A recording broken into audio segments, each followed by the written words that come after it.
Bernie Sanders and Liz Cheney have both teamed up and dropped an unexpected bombshell on Donald Trump, and things are not looking too good for him. Liz Cheney went on ABC and talked more in detail about why she decided to vote for Kamala Harris, where she made another shocking statement, with Bernie Sanders replying to Liz Cheney on Meet the Press after she made that statement. So in this video, we will go over both what Liz Cheney said, along with what Bernie Sanders had to say in response. But before we dive into those clips, I want to briefly show you another clip from Liz Cheney's interview where she called out Donald Trump for not even being a conservative with his policies. Take a look at this. It's a very important point. If you look at Vice President Harris's speech, for example, at the Democratic Convention, it is a speech that Ronald Reagan could have given. It's a speech that George Bush could have given.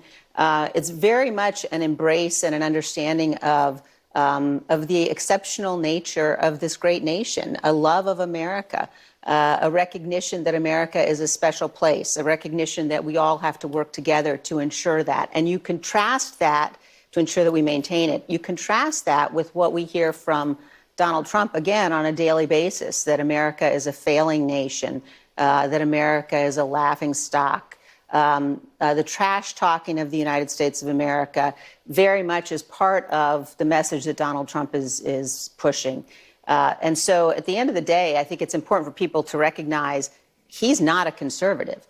The policies that we're seeing him put forward, including, again, on an almost daily basis, this notion of embracing global tariffs, that he's going to impose 100%, 200% tariffs, that is fundamentally an anti-conservative policy. It's also a policy that I point out to friends of mine who say, well, we're going to vote for him because of his economic conservatism, will choke off global trade, will likely lead us down the path that we've seen before, for example, in the 1930s, lead to, at that point, it was the Depression. The important thing for people to remember about something like the tariffs that he's promising, including, in addition to the fact that it's disastrous policy, he can do it alone. He does not need Congress, if he were to be reelected, to impose those massive tariffs that will, in fact, kill the American economy and the global economy. I mean, in fact, he did some of that when he was in the White House. And he's promising to go to a new level. Right. So now that we've seen Liz Cheney call out Trump for even his policies, let's take a look at that new shocking statement she made during this interview. So, bottom line, why did you make this decision to support Harris, and why did you do it now? Yeah, I've been voting for 40 years. My first vote I ever cast was for Ronald Reagan in 1984. I've never voted for a Democrat. Wow. And it tells you, I think, the stakes in this election. Donald Trump presents a challenge and a threat fundamentally to the Republic. We see it on a daily basis. Somebody who was willing to use violence in order to attempt to seize power, to stay in power. Someone who represents unrecoverable catastrophe, frankly, in my view. And we have to do everything possible to ensure that he doesn't, that he's not reelected.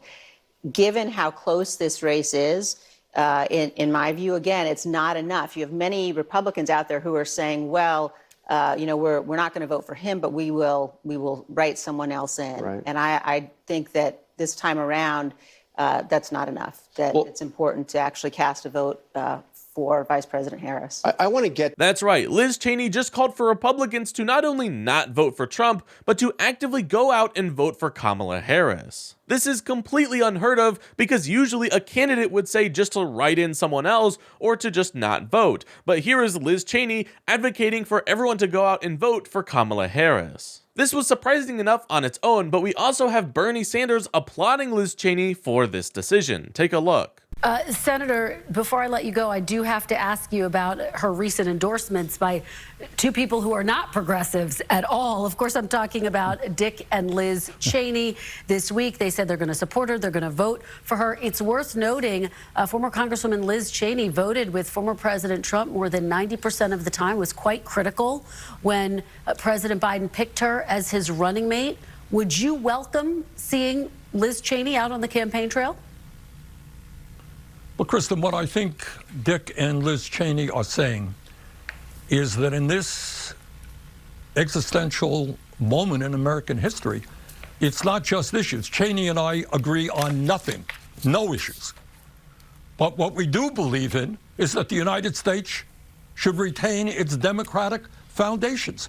And it's not just Cheney. I think there is a significant number of Republicans who say, well, you know, I may not agree with the vice president on this issue or that issue, but I cannot support somebody who's a pathological liar, somebody who fomented a insurrection to overthrow the election return. So I applaud the Cheneys for their courage in defending democracy. Obviously, on all the issues, we have very different points of view.